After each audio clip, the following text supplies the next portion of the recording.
오늘은 좌절과 낙심에 대한 이야기를 좀 나눠보려고 합니다. 우리 나이와 상관없이 사실은 우리 일상에서 자주 이 감정을 느끼고 경험하고 있지만 교회에 왔을 때는 아닌 척 해야 되는 것 같은 그런 분위기, 혹은 내 자존심 때문에 그렇지만 정말 아닌 척, 믿음으로 이겨내고 있는 척 해야 될 때가 종종 있지요. 기독교 교회 전통을 돌아보면 좌절하는 말, 낙심하는 말, 안 돼, 이런 말 하는 것은 약간 책망 혹은 무시 혹은 믿음 없는 사람, 이런 대우를 받는 표현이었습니다. 힘들다, 요번에 또 실패했다, 요번에 또 안 됐다, 나 이렇게 되는 게 없냐, 이런 말을 교회에 와서는 하지 않았습니다. 교회 밖에서는, 같은 교회 아닌 사람 앞에서는 힘든 얘기 막 넋두리도 늘어놓고 믿음 없는 말도 하고 좌절의 감정을 표현하고, 어쩔 때는 교회는 일요일에 가지만 주중에 술도 마십니다. 담배도 펴요.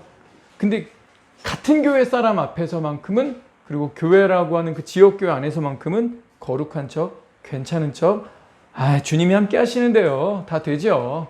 주님이 하실 겁니다. 아브라함 같은 믿음을 봅시다. 이렇게 믿음 있는 표현으로 자신의 좌절과 낙심과 힘든 감정들을 숨겨왔습니다. 오늘 모세를 통해서 좌절과 낙심, 그리고 그런 사람을 하나님이 어떻게 빚어가시는지를 좀 살펴보겠습니다. 우리 창출레민신, 모세가 기록했다고 해서 모세오경이라 부르죠. 그런데 민수기 12장에 가보면 이 사람 모세에 대해서 다소 민망한 한 줄 요약평을 하고 있습니다. 민수기 12장 1에서 4절입니다. 모세가 구스 여자를 취하였더니 그 구스 여자를 취하였으므로 미리암과 아론이 모세를 비방하니라. 그들이 이르되 여호와께서 모세와만 말씀하셨느냐 우리와도 말씀하지 아니하셨느냐 하며 여호와께서 이 말을 들으셨더라. 이 사람 모세는 온유함이 지면의 모든 사람보다 더하더라. 여호와께서 갑자기 모세와 아론과 미리암에게 이르시되 너희 세 사람은 회막으로 나아오라 하시니 그 세 사람이 나아가매. 이 사람 모세는 온유함이 지면의 모든 사람보다, 개역 한글은 승하더라. 승. 자, 근데 이 문맥을 보세요. 3절 빼도 전혀 문제 없습니다. 모세가 자기 아내 십보라와 사별하고 아내가 죽었으니까 모세가 후처를 얻었어요. 근데 모세의 직계 누나, 직계 형인 미리암과 아론이 모세를 비방했답니다. 근데 여호와께서 이걸 들으셨다. 너네 셋 일로 나와. 그래서 이 세 명이 회막으로 갔다. 자연스러운 전개입니다. 스토리가 자연스럽게 이어져요. 근데 그 중간에 잠깐 모세는 온유함이 지면의 모든 사람을 이겼다. 이게 왜 들어가 있는 거예요? 어울리지 않죠. 그냥 모세가 누나나 형하고 싸우지 않고 누나가 막 비방했는데 가만히 있었다더라, 그걸 돌려 말한 것 같지만 이건 완전한 삽입구입니다. 킹제임스 버전 외 영어 성경 다수는 이 절을 괄호를 쳐놨어요. 모세가 자기와 관련해서 한 줄 문장을 쓰는데 문맥과 상관없이 불쑥 집어넣어야 돼. 자기가 글을 써야 돼. 하나님 말씀이라고 하는 곳에. 근데 자기 자신이 얼마나 온유한지, 지면의 모든 사람보다 내가 최고로 온유해, 내가 그런 사람이야, 문맥과 상관없이 불쑥 집어넣을 때 좀 민망하지 않았을까요? 근데 하나님이 승인하신 겁니다. 하나님이 그렇게 쓰도록 인정하신 거라는 거죠. 이 온유함으로 번역된 단어는 온순함, 겸손함이라고도 번역되는데, 여러분 온순함이라는 단어 들으면 어떤 이미지 떠오르십니까? 온순함, 온순한 사자 어때요? 온순한 타이거, 뭔가 안 맞아 보이죠? 이렇게 표현하는 사람 본 적 없는 것 같아요. 근데 온순한 양, 온순한 아기 송아지, 이런 표현은 매칭이 좀 됩니다. 적어도 온순하다고 할 때는 공격적이지는 않고 권위에 복종하고 잘 따를 때, 그럴 때 보통 온순하다라고 표현하죠. 겸손함은 또 어떻습니까? 상대방 앞에 자신을 낮추고 배우려는 자세, 들으려는 자세, 그래서 문제가 있다면 고치려는 이 수용적 태도를 취하는 사람들, 보통 그런 사람들 겸손하다라고 하죠. 근데 모세가 이 온순함, 겸손함으로 지면의 모든 사람보다 고귀한 인격을 가졌다고 했는데 언제 그랬다는 겁니까? 언제 모세가 온유함, 온순함, 겸손함으로 지면의 모든 사람보다 나았다. 언제 그랬다는 걸까요? 모세가 원래 그런 기질이었을까요? 모세는 원래 온순하고 겸손한 사람으로 태어났습니까? 아니죠. 모세가 120세를 살았는데 40세까지는 안 그랬습니다. 하루는 밖에 나와서 이렇게 좀 보고 있는데 자기 형제 동포를 애굽 사람들이 치는 걸 딱 보더니 내 형제, 내 동포를 치네? 밤까지 기다려요. 계속 마음속에 분노를 품고 있는 거죠. 주변에 보는 사람이 없으므로 돌로 쳐서 그를 죽였더라 이랬어요. 자, 기다려요. 그 분노를 품고요. 그리고 내 힘으로 한번 해보겠다. 주변에 아무 사람도 없나? 그러면서 걔를 계속 따라다녔겠죠? 밤이 됐으니까 이 애굽 사람도 집에 퇴근해서 갔을 거 아니에요. 잠시 화장실 가려고 나왔을까요? 기회를 노린 거죠. 아무도 안 봐야 돼. 그래서 몰래 돌로 쳐 죽이고 흙으로 묻었어요. 잔인한 사람 아니에요? 왜 사람을 죽여요? 흙으로 묻어요. 그리고도 아무렇지 않게 다음날 이튿날 자기 동포들한테 나아가죠. 이 사람 너무 잔인한 사람 아닙니까? 이 사람, 우리 이런 사람한테 온유하다, 온순하다, 겸손하다 이런 표현 안 씁니다. 오늘 저와 여러분이 읽은 이 출애굽기 3장 4장 하나님이 모세를 소명하신 때가 이 80세예요. 40세 더 지나서 80세니까 이 한적한 초원에서 무려 40년 동안 목동 생활만 해왔는데 80세 노인, 이제 온유하다고 할 수 있을까요? 이제 온순해졌을까요? 저와 여러분이 오늘 3, 4장 읽어보니까 어때요? 아닌 것 같아요. 민수기 12장 기록될 때가 한 120세 가까이 왔는데 그 정도 되니까 그의 인생 말년에 그가 확실히 달라졌다라고 기록하고 있는 겁니다. 그러니까 총 120년의 삶 중에서 3분의 2, 80세까지는 온순한 거 아니었어요. 온유하지 않았습니다. 그런데 소명을 따라 움직였을 때, 주님이 부르셨을 때, 엉덩이 떼고 따라갔을 때 남은 3분의 1에서 절반도 넘어갔어요. 3분의 2까지 그런 성품 아니었어요. 그런데 마지막 3분의 1에서 대역전을 이뤄낸 거죠. 저와 여러분이 어디까지 왔든지 모세를 부르시고 모세를 빚으신 이 하나님 보면서 소망을 발견하길 축원합니다. 오늘 본문 출애굽기 3, 4장 본문 낭도 되게 길었죠. 내용은 길지만 요약하면 하나님이 모세를 부르셨을 때 모세가 이래저래 핑계대고 거절하다가 결국 하나님이 진노하시는 데까지 이르렀다. 그 내용입니다. 한 가지 확실한 건요. 모세가 우리에게 대단한 사람으로 이미지 되어 있지만 모세가 소명받았던 그 시절에는 모세도 우리와 별반 다르지 않았다는 겁니다. 출애굽기 3, 4장에서 언뜻 보면 자기는 안 된다고 부족하다고 겸손하게 말하는 것 같지만 우유부단함과 특유의 방어적인 태세로 싫다고 5차례나 연속 거절하고 있습니다. 3, 4장 천천히 읽다 보면요.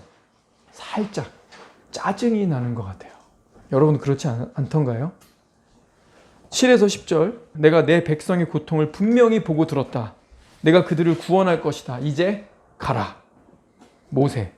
내가 뭐라고 패권국의 수장에게 갑니까? 내가 도대체 어떻게 이스라엘을 애굽에서 인도해낸단 말입니까? 착각하고 있죠? 자기가 해야 된다고 생각하는 거예요. 근데 주님은 그 앞에 뭐라고 말씀하셨냐면 내가 할 거다. 내가 할 건데 너를 보내는 거야. 사신으로서 얘기를 하고 있는데 모세는 착각을 했어요. 주어를 잘못 들었는지 내가 뭐라고 패권국 수장 이집트는 최고의 강국입니다. 거기 수장한테 가겠습니까? 그랬더니 12절 하나님이 내가 반드시 너와 함께 있으리라. 그랬더니 모세가 그들이 이런 질문 저런 질문 할 텐데 제가 뭐라고 말을 해야 됩니까? 저는 준비가 안 됐습니다. 18절 그들이 내 말을 들으리니 자, 그들이 내 말을 들으리니 너는 장로들과 애굽 왕에게 이렇게 말하라. 아주 구체적이죠. 하나님이 아주 구체적으로 얘기를 해주십니다. 근데 모세는 4장 1절에 그들이 나를 믿지 아니하며 내 말을 듣지 아니하고 나를 무시할 겁니다. 하나님 뭐가 되시는 거예요? 그들이 내 말을 들으리니 이렇게 말하면 된다 했는데 아니요. 듣지 않을 겁니다. 제 말 믿지 않을 겁니다. 저는 계속 무시받을 겁니다. 항변도 이렇게 항변할 수가 없는 겁니다. 4장 2절에서 8절 하나님이 그럼 지팡이를 땅에 던져라. 너 지금 손에 지팡이 잡고 있지? 땅에 던져라. 그랬더니 뱀이 되네요.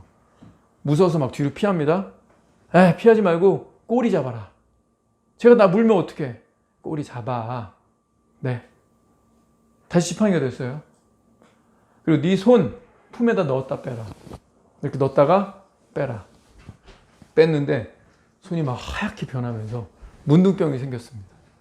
뭐 놀랬겠죠? 다시 품에다 집어넣었다 빼라. 깨끗해졌어요. 저 어젯밤에 모기한테 안 물렸어요. 우리 잘 아는 아디다스 모기 있죠? 뭐 삼성 거 있는 그 모기 막 이렇게 물리면 여기 크게 붓죠? 그죠? 저 지금 깨끗합니다. 손 하나도 안 물렸어요. 근데 제가 여기다 이렇게 넣었다 뺐는데 여기저기 모기한테 물린 것처럼 시뻘겋게 돼서 막 열이 나요. 그럼 이거 여러분들은 전날 모기한테 물리셨나 보네 라고 생각하실 수도 있죠. 근데 저는 알죠. 나 어제 모기한테 안 물렸어. 하나도 간지럽지 않아. 근데 어느 날 딱 기도하면서 손 한번 넣다 뺄까? 짱 했는데 갑자기 막 간지럽고 빨개져 있고 막 여기저기가 막 이래. 그러면 다 부인해도 그 자신만큼은 부인 못하는 거예요. 간증이 중요한 이유가 다른 사람들이 야 그게 무슨 간증이냐? 있을 법한 일이네. 별것도 아닌 거 가지고 남들이 무시해도 본인만 아는 간증들 분명히 있어요. 남들에게 다 설명 못해도 전후 문맥 조금 민망한 것도 껴있어서 다 설명은 못해. 이거 다 얘기했다가 조금 적나라해. 조금 창피한 것도 막 섞여 있어. 그런데 본인은 하나님 앞에서 확신할 수 있는 것, 그게 간증 아닙니까? 죽었다 깨어나도 나는 부인 못하는 거, 그게 간증이죠. 모세가 그거 생긴 거예요. 넣다 뺐는데 손이 문둥이가 된 거야. 다시 넣다 뺐는데 다시 원래대로 돌아왔어. 그럼 이제 모세는 믿음을 가질 만도 한 것 같은데, 이 타이밍에 믿음을 가져야 될 것 같은데, 근데 모세 어떻게 하죠? 나는 말을 잘 못합니다. 나는 입이 뻣뻣하고 혀가 둔합니다. 11, 12절 하나님이 다시 말씀하시죠. 누가 사람의 입을 지었느냐? 나다. 나 여호와다. 가라. 내가 할 말을 너한테 가르쳐 줄게. 시키는 대로만 말하면 되잖아. 근데 모세가 뭐라 그럽니까? 13절 모세가 이르되 오 주여 보낼 만한 자를 보내소서. 14절 여호와께서 모세를 향하여 노하여 이르시되. 뭐 이리 말이 많습니까? 이게 온순한 거예요? 이게 배우려는 태도입니까? 순종하려는 태도입니까? 온순하지 않아요.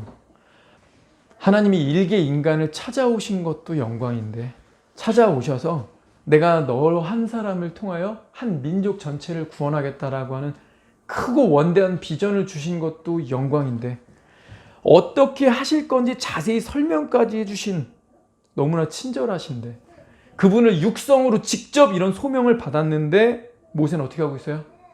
궁시렁 계속 핑계대고 있습니다. 못한다고. 도대체 하나님이 몇 번이나 말씀하셔야 될까요? 하나님 자세히 말씀하시고 격려하시고 표징과 함께 용기도 주셨는데 모세는 끈덕지게 안 됩니다. 사람들이 나를 무시할 겁니다. 나를 믿지 않을 거예요. 나는 말을 잘 못합니다. 나는 준비가 덜 되었습니다. No, 이걸로 일관하고 있죠. 여기 특징이 하나 더 있습니다.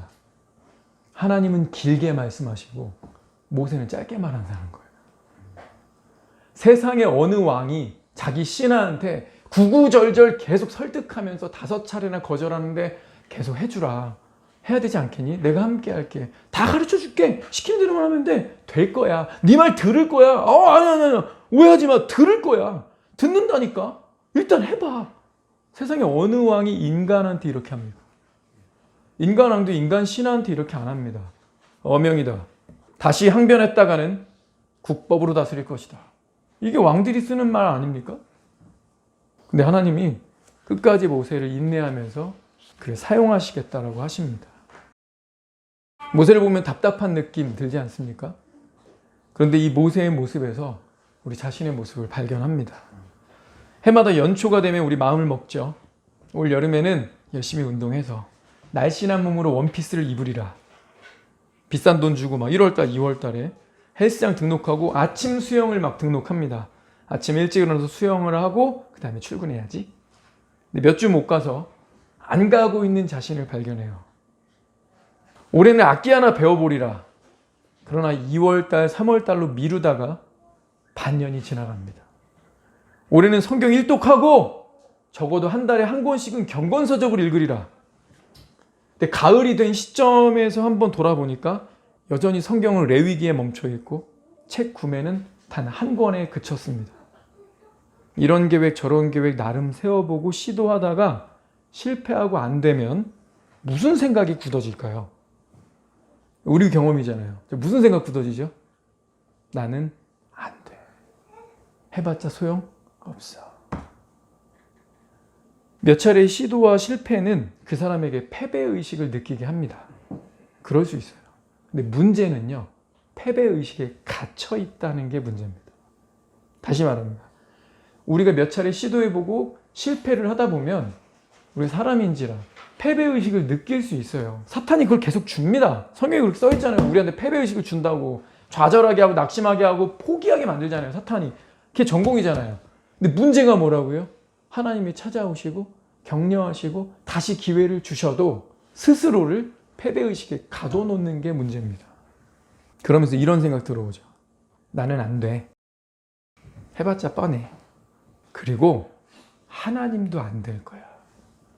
하나님이 나를 싫어하거든. 하나님이 안 하실 거야. 하나님이 하시지 않을 거야. 나는 안 돼.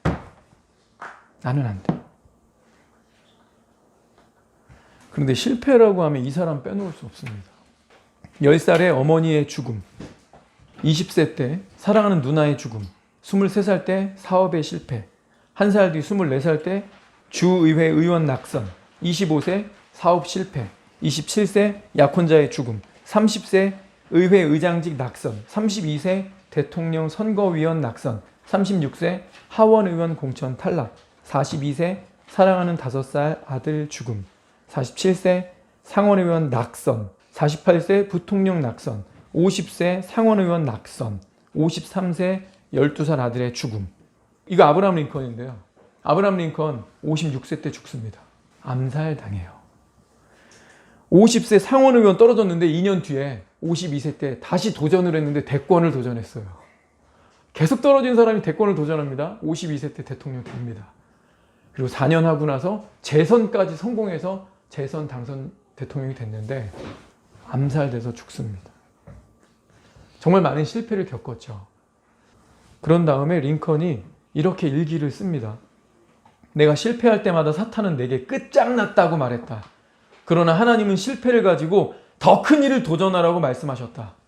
내가 성공한 것은 사탄의 이야기보다 하나님의 음성에 귀를 기울였기 때문이다. 과연 우리는 누구의 음성에 귀를 기울여야 하는가? 링컨은 하나님 음성에 귀를 기울였습니다.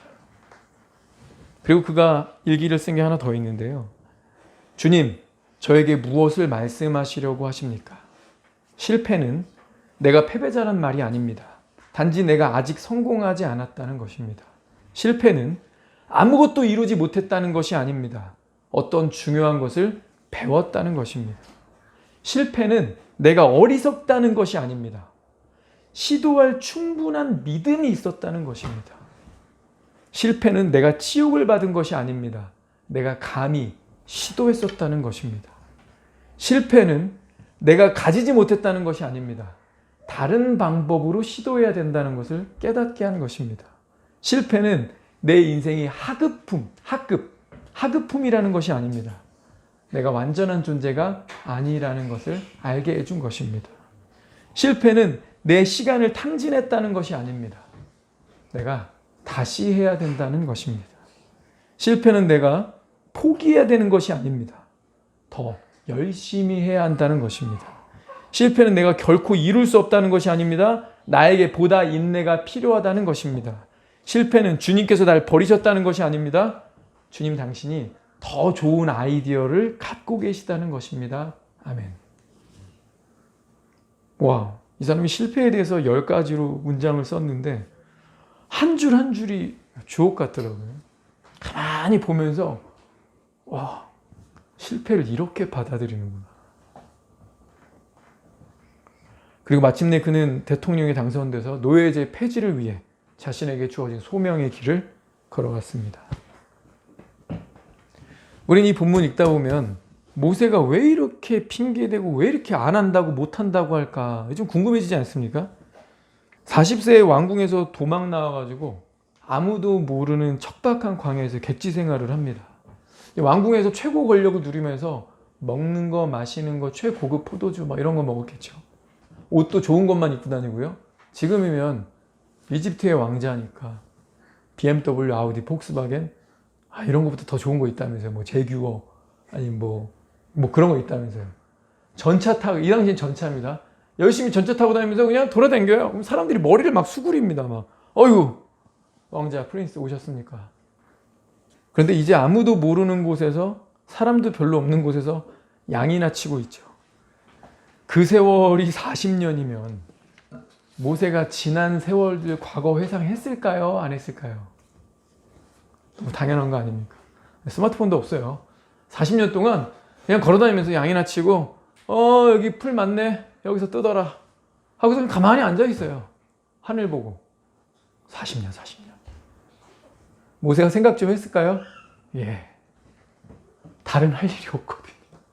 시간이 너무 많은데 40년 동안 조용한 곳에서 양만 치고 있거든요. 그럼 무슨 생각했을 것 같아요? 지금의 삶과 그때 왕자의 삶 비교되지 않았을까요? 내가 그때 이랬더라면 점점점. 내가 그때 왜 그랬지? 점점점. 조금만 참았었다면 점점점. 내가 그때 이랬다면 내가 지금쯤 이러고 있을 텐데. 이런 생각 들까요? 안 들까요? 우리랑 모세도 같은 사람이에요. 우리도 어떤 거 결정적인 중요한 거 있을 때 후회하지 않습니까? 만약 그때 이렇게 했었다면 상황이 어떻게 전개됐을까? 이런 생각 들어요, 안 들어요? 그게 결정적일수록 그런 생각 더 많이 듭니다. 후회와 낙심이 밀려오죠. 그래도 나는 민족을 구원하고 사람들 도우려고 한 건데 하나님 어쩜 내게 이러실 수가 있지? 이러면 하나님을 향해서 원망까지 들어옵니다. 이제 안 해. 아니, 이제 못 해. 하나님 뭐 시켜도 나 이제 안 해. 나이도 80이나 먹었네. 나 이제 안 해. 패배의식과 낙심으로 이제 아무것도 안 하고 그냥 양이나 치면서 적당히 살리라. 그럴 수 있죠. 그래서 모세는 하나님 말씀을 안 들은 게 아니에요. 말씀을 들었는데 분명하게 들었는데 그리고 그 뭔 말인지 알겠는데 중요한 거 하기 싫었던 거예요. 이렇게 5번이나 거절하는 이유가 뭐겠어요? 진짜 말을 못해서? 정말 뻣뻣해서? 너무 오랫동안 양만 치다 보니까 말을 너무 안 해가지고 말 주변 머리가 없어져서? 너무 나이 먹은 것 같아서? 아니요. 패배의식에 절어서 그냥 하기 싫은 거예요. 주님 알겠는데 저 그냥 지금처럼 편리하고 그냥 지금처럼 쉬운 현재에 안주하겠습니다 라는 거죠. 저와 여러분도 지금의 현실에 그냥 안주하고 싶은 마음 있지 않습니까? 쉬는 토요일인데 막 턱걸이하고 푸시업하고 땀 흘리고 막 책 꺼내서 공부하고 점심 먹은 다음에 또 영어 공부하고 다음 또 인강 다운받아서 막 듣고 이게 쉬울까요? 아니면 가만히 스마트폰 보면서 드라마 정주행하고 맛있는 거 그냥 배민에 시켜 먹고 토요일날 늦게 자고 그러는데 또 낮잠 자고 이게 쉬울까요? 사탄은요 끊임없이 우리에게 적당주의에 빠지게 합니다. 제가 올해 42살인데 42살인 이선학은 하늘에서 뚝 떨어져가지고 태어날 때부터 존재의 시작부터 42살이 아니죠. 0세 때부터 42세까지 걸어온 거죠. 살아온 거죠. 그 기간 동안 얼마나 많은 사건, 얼마나 많은 선택과 결정, 그러면서 얼마나 많은 후회들, 얼마나 많은 실수들을 했을까요? 맞아요? 그리고 이런 것들이 쌓여서 보통 우리 뭘 만들죠? 경험 철학을 만듭니다. 개똥 철학이죠. 내 경험에는 그런 거는 보통 이렇게 하는 게 좋아. 나도 비슷한 거 있었는데 그때 이렇게 하는 거 훨씬 나아. 야 이렇게 이런 말들도 뱉고 이런 말을 듣기도 하고. 그래서 뭐가 만들어진 거예요? 자기만의 경험 철학이에요. 그 경험 철학이라고 하는 프레임 안에서 판단하고 생각하고 결정해요. 누구한테 물어보러 가거나 생각하거나 자료 찾거나 이런 거 안 하고 대충 그냥 이렇게 해. 비슷하네 전에 있었던 거랑 이렇게 하면 돼. 그러면서 예전에 있던 그 프레임과 경험을 가지고 와서 그 안에서 판단하고 결정합니다. 내가 들은 거, 내가 본 거, 내가 해본 거, 내가 그래서 후회했던 거, 그리고 제일 중요한 거, 그때 내가 느낀 거. 팩트 문제가 아니고 내가 어떻게 느꼈느냐를 중요하게 여겨요. 그래서 내가 느낀 것들, 이런 것이 기준이 돼서 판단하고 그 위에서 결정하는 일들이 많아집니다. 하나님이 아니라요. 말씀이 아니라요. 우리가 이런 경험 철학, 자신의 어떤 습관, 자신의 가치관 안에서만 결정하고 하나님 말씀이 들어와도 듣긴 좋은 말씀인데 근데 나는 no. 모세랑 우리랑 비슷하다고요. 모세는 한 가지 주제를 가지고 5번 거절했는데 우리는 다양한 주제를 가지고 다양한 횟수로 하나님께 거절하고 있는지도 모릅니다. 그런데 하나님이 뭐라고 하십니까? 이사야 55장 7절입니다. 악인은 그의 길을, 불의한 자는 그의 생각을 버리고 여호와께로 돌아오라. 그리하면 그가 긍휼히 여기시리라. 우리 하나님께로 돌아오라. 그가 너그럽게 용서하시리라. 돌아와라. 용서해 줄게. 돌아와라. 불쌍히 여겨 줄게. 해결해 줄게. 이전 것은 잊어 줄게. 근데 전제가 뭐예요? 버리고 돌아와라. 버리고 돌아와라. 하나님은 우리가 자기 경험을 잘 못 벗어난다는 거 아십니다. 하나님은 우리가 우물한 개구리 같은 근성이 있다는 거 잘 아십니다. 그래서 우리가 말씀에 순종하지 않고 자기 생각, 자기 길을 가려고 한다는 거, 그런 근성, 그런 기질이 있다는 거 아십니다. 주님 알겠는데요. 뭘 원하시는지도 대충 감이 오는데요. 그런데 말이에요. 제가 지금 그럴 마음이 그걸 하기에는 좀 결론적으로 말해서 저는 아닌 것 같아요. 하고 모세처럼 핑계를 대거나 거절한다는 거죠. 그런데 하나님 생각이 어떻다는 겁니까? 다르대요. 55장 8절입니다. 이는 내 생각이 너희 생각과 다르며 내 길은 너희의 길과 다름이니라. 여호와의 말씀이니라. 이는 하늘이 땅보다 높음같이 내 길은 너희의 길보다 높으며 내 생각은 너희의 생각보다 높으니라. 내 생각, 하나님의 생각은 우리 인간의 생각. 1인칭으로 받아봅시다. 나. 하나님의 생각은 내 생각과 다르구나. 하나님의 뜻은 내 뜻이랑 다를 수 있구나. 하나님의 길은, 하나님의 방법은, 하나님의 뜻은 그런데 나보다 높구나. 나보다 저열하거나 저급한 게 아니라 나보다 낫다. You know better than I. 당신은 아시죠? 나보다 잘 아십니다. 그러면 되는 거예요. 하나님의 선택이 종종 우리 눈에는 비합리적으로 보입니다. 솔직히 저와 여러분이라면 요나를 니느웨 전도자로 선택했을까요? 하나님 다 아시잖아요, 마음을. 얘가 마음 깊이 이 니느웨 사람 저주하고 싫어한다는 거 하나님 다 아시면서도 그런 편견과 선입견 있는 사람을 굳이 선택하실까? 그런 쓴뿌리 없는, 편견 없는 요나보다 순수하고 열정 있는 사람을 선택하는 게 훨씬 나아 보입니다. 그런데 하나님의 선택은 달랐습니다. 하나님 다르게 생각하셨어요. 하나님에게는 분명히 요나가 하나님의 사람이었습니다. 저와 여러분이라면 기드온 같은 사람을 선택할까요? 강력하게 무장한 군인들. 그래서 수십 년째 지금 이스라엘 백성들을 괴롭히고 이스라엘 백성들이 타작하면 다 뺏어가는 족속. 무기가 많아요. 그리고 성경에 뭐라고 표현되어 있냐면 바다의 모래와 같고 메뚜기의 중다함 같으니라. 가뜩이나 싸움 잘하고 무기도 많고 경력, 수십 년째 우리를 때리고 빼앗았어. 그런데 그 숫자가 바다의 모래같이 많아. 자, 이런 자들하고 300명 데려와서 배틀을 뛰어야 되는데 저와 여러분이라면 누구 선택하시겠어요? 여러분이 만약에 퇴직해가지고 이 퇴직금 가지고 장사를 하려고 하면요, 여러분들 누구 이렇게 면접 보거나 알바생 뽑을 때 대화도 좀 해보고 기도하지 않을까요? 오랫동안 직장생활 한 다음에 퇴직금 받아가지고 그래도 노후에 좀 뭐라도 먹고 살려고 치킨집이든 빵집이든 이런 걸 내면 우리나라 평균이 이렇답니다. 10명이 가게를 냈어요. 퇴직금 몰빵 해가지고 그 중에 2명은 성공하고요, 돈 벌고요, 3명은 본전치기하고 나머지 5명, 50%는 망한답니다. 퇴직금 몰빵해서 인테리어하고 건물 보증금 내고 그다음에 사람 쓰고 그다음에 전단지 돌리면서 광고하고 막 애들 알바비 주고 전기세 관리비 다 내고 나도 아무 본전이 안 되는 거예요. 50%는 망한다니까요. 30%는 현상유지 근신이 하면서 나중에 권리금 받고 넘겨버리고 장사 안 되니까 20%만 살아남는 거예요. 그러니까 그럼 여러분들이 열심히 일해가지고 퇴직금을 받았어요. 자, 그 퇴직금으로 이제 뭐 하나 차려가지고 먹고 살아야 되는데 사람 아무나 뽑겠습니까? 아, 내가 믿을 수 있는 사람, 신뢰할 만한 사람, 능력이 되는 사람, 성실한 사람, 정직한 사람 이런 사람 뽑고 싶지 않겠어요? 그러니까 교회 다니시는 분들은 막 청년부 전도사님이나 목사님한테 와서 뭐 그러잖아요. 아, 청년 괜찮은 사람이 있으면 소개 좀 시켜주세요. 근데 앞에 수식어가 뭐예요? 괜찮은 청년이에요. 이 말은 많은 것을 함의하고 있습니다. 정직한, 성실한, 부지런한, 믿을 만한 그런 청년 없습니까? 일을 좀 맡기고 싶은데, 같이 하고 싶은데, 내가 섭섭지 않게 얼굴 줄 수 있는데 거짓말 좀 안 했으면 좋겠습니다. 불성실하지 않았으면 좋겠습니다.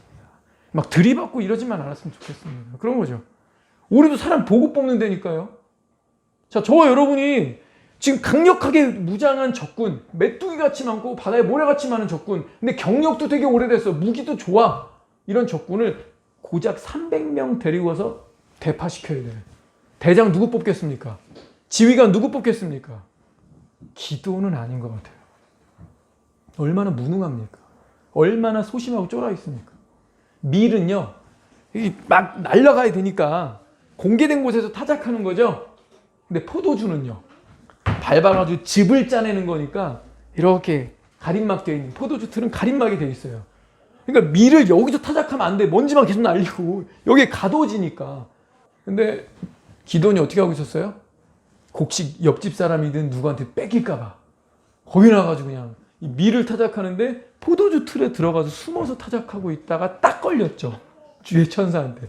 너 지금 뭐하니? 이랬더니 깜짝 놀라가지고. 근데 와서 첫 번에 하는 말, 큰 용사요.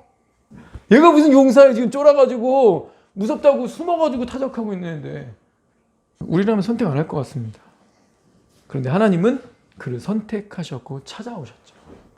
우리랑 생각이 다르다는 거예요. 모세도 마찬가지 아닐까요?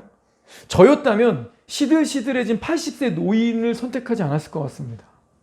세상에서 가장 유명하고 강력한 패권국의 파라오를 상대해야 되는데 80세 노인이라 안 어울리는 것 같아요. 그런데 하나님은 내 생각과 어떻다? 다르다. 우리 55장 8, 9절 한 번만 더 읽어봅시다. 이는 내 생각이 너희 생각과 다르며 내 길은 너희의 길과 다름이니라. 여호와의 말씀이니라. 이는 하늘이 땅보다 높음같이 내 길은 너희의 길보다 높으며 내 생각은 너희의 생각보다 높으니라. 하나님과 내 생각은 다를 수 있다. 하나님의 생각이 내 생각보다 높다. 하늘과 땅 차이다. 그러니 7절에 뭐라고 하는 거예요? 너의 생각을 버려라. 너의 경험을 버려라. 너의 습관을 버려라. 우리 모세는요, 80세가 될 때까지 인생의 하프타임을 넘어선 3분의 2까지 온유한 성품이 아니었습니다. 온순한 사람 아니었습니다. 패배주의에 절어 있고 실패에 젖어 있고 내가 분명히 주의 일을 주님을 위해서 뭔가 해보려고 했지만 안 됐어. 그래서 하나님께 대한 약간의 이 불평과 원망, 약간 쓴뿌리도 있었던 거예요. 그때 안 쓰시고 그때 내가 이렇게 할 때는 하나도 커버 쳐주지 않으시더니 완전 쫓겨나게 하시더니 이제 와서 나보고 자기 일을 하라시네. 아, 그때 하시죠. 아, 지금 저 너무 늙었어요. 저는 이게 편해요. 저 이게 쉬워요. 아, 그런 거 할 마음 없어요. 안 하고 싶어요. 이런 거죠. 모세도 이런 사람이었습니다. 그런데 모세가 하나님과 동행하기를 선택하고 소명의 길을 걸어갔을 때 그는 연단받고 훈련돼서 새로운 사람이 되었습니다. 온순함, 겸손함이 모든 사람보다 뛰어난 고귀한 성품의 사람이 되었습니다. 고린도서 4장 16절 시작. 그러므로 우리가 낙심하지 아니하노니 우리의 겉사람은 낡아지나 우리의 속사람은 날로 새로워지도다. 겉사람은 후패하나 늙어가지만 병들고 약해지지만 속사람은 데이 바이 데이 나날이 새로워져 간다. 모세가 바로 이런 삶을 보여준 거죠. 우린 가만히 있어도 나이를 먹을 겁니다. 세월의 흔적들이 이 얼굴을 비롯해서 이제 온몸에 나타날 거예요. 모세도 여느 사람과 다를 바 없는 평범한 별 볼 일 없는 사람이었지만 그냥 평범한 노인으로 인생 마칠 뻔했지만 하나님과 동행했기 때문에 그의 인생은 전혀 다른 인생이 됐습니다. 하나님이 우리에게 완전한 거 요구하시는 거 아니에요. 완전해야 내가 너를 쓰겠다. 오늘 우리 읽었던 출애굽기 4장 17절까지 읽었죠? 17절 바로 다음 절에 어떻게 이어집니까? 진짜 모세예요 진짜. 18절 한번 보세요. 모세가 소명 받고 나서 하나님이 진노하시기까지 이루고 나니까 이제 마지못해 순종하려고 하는 것 같습니다. 근데 18절에 모세가 그의 장인 이드로를 만났을 때 그분에게 뭐라고 말하는지 보세요. 내가 애굽에 있는 내 형제들에게로 돌아가서 그들이 아직 살아있는지 알아보려 하오니 나로 가게 하소서. 이드로가 모세에게 이르되 평안히 가라 하니라. 이거 맞는 말입니까? 모세가 지금 자기 형제들 보고 싶어서 가는 거예요? 이런 걸 뭐라고 그러죠? 거짓말이죠. 핑계죠. 무슨 생각하고 있는 거예요? 내가는 하나님 만났는데 장인이 이거 이해 못할 거야. 내가 하나님 만나서 한 민족을 구원하러 간다고 하면 속으로 크득 웃으면서 얘가 돌았나 나를 무시하겠지. 나를 놀릴 거야. 나를 믿지 않을 거야. 그러니 이렇게 애둘러서 말하자. 근데 19절에 여호와께서 뭐라고 하세요? 여호와께서 미디안에서 모세에게 이르시되 애굽으로 돌아가라. 내 목숨을 노리던 자가 다 죽었느니라. 여기 옆에다 은혜라고 쓰세요. 자기 성경이면. 방금 장인 만나서 거짓말로 애둘러 핑계대고 왔습니다. 근데 여호와께서 그때 나타나서 뭐라고 하세요? 나 네 말하는 거 다 들었다. 너 언제까지 거짓말할 거니? 언제까지 핑계댈 거니? 그렇게 하기 싫어? 야, 다 집어쳐. 하지 마. 하나님이 한 소스, 한 주제를 가지고 5번이나 얘기를 했는데 하나님이 진노하시기까지 모세가 계속 거절하고 핑계댔잖아요. 이제 말 들을 때 됐는데 주변 사람들한테 입을 벌리는 말이 거짓말, 핑계, 왜곡입니다. 근데 주님 뭐라고 하셨죠? 그런 말 한마디도 안 하세요. 그저 소명을 다시 확인시켜 주십니다. 애굽으로 돌아가라. 네가 그렇게 두려워했던 목숨을 노리던 자가 다 죽었느니라. 은혜죠. 네, 정말 은혜입니다. 하나님 끝까지 우리 질책하거나 우리 낙심시키시지 않으시고요. 사탄은 우리에게 그런 존재지만 하나님 우리에게 끊임없이 용기를 주시고 북돋아 주시고 위로하시고 우리에게 소명을 주시면서 같이 가자라고 말씀하십니다. 우리도 링컨이나 모세처럼 실패와 좌절을 경험합니다. 과거의 어떤 기억들이 나를 패배의식에 가두고 하나님도 안 될 거라는 불신을 조장합니다. 그러나 성경은 뭐라고 말합니까? 빌립보서 2장 13절 같이 읽습니다. 시작.